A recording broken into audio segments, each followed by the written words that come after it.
नमस्कार, मी नंदू गवळी. मी गेली 3 वर्षापूर्वी स्टार हेल्थ इन्शुरन्स आरोग्य विमा पॉलिसी काढलेली होती. तरी मला सुरुवातीला क्लेम करण्याची गरज काही भासली नाही. पण जेव्हा माझा मुलगा आजारी पडला, तेव्हा मी माझ्या मुलाला 8 दिवस ॲडमिट केले. तर माझा मुलगा काही खर्च न करता कॅशलेस ह्या इन्शुरन्सच्या बिल पद्धतीमध्ये मुलाचा मी उपचार करून घेतला. तर मला असं जाणून आलं की आपण हेल्थ इन्शुरन्स म्हणजे स्टार हेल्थ इन्शुरन्स जर केले नसते तर आपल्याला बिलासाठी किती वणवण झाली असती किंवा किती त्रास सहन करावा लागला असता.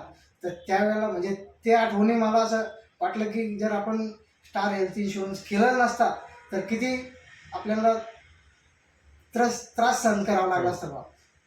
तरी मित्रांनो, मी तर हे सांगणार की तुम्ही स्टार हेल्थ इन्शुरन्स हा आरोग्य विमा पॉलिसीचा पुरेपूर फायदा घेऊन हेल्थ इन्शुरन्स करून घ्यावा. तरी मी हे सांगू इच्छितो की तुम्ही तुमच्या परिवाराची काळजी म्हणजे असं समजा की स्टार हेल्थ इन्शुरन्स आपली परिवाराची काळजी घेणार आहे. या हिशोबाने स्टार हेल्थ इन्शुरन्स पॉलिसी आरोग्य विमा पॉलिसी करून घ्यावी. आणि मी ज्यांच्याकडनं स्टार हेल्थ इन्शुरन्स आरोग्य विमा पॉलिसी केली आहे ते श्री चंद्रकांत परदेशी सर यांच्याकडनं करून घेतलेली आहे. तरी मी विनंती करेल की तुम्ही त्यांच्याकडनं पॉलिसी काढून घ्यावी व आपल्या परिवाराची सुरक्षितता व्यवस्थित करून घ्यावी. धन्यवाद.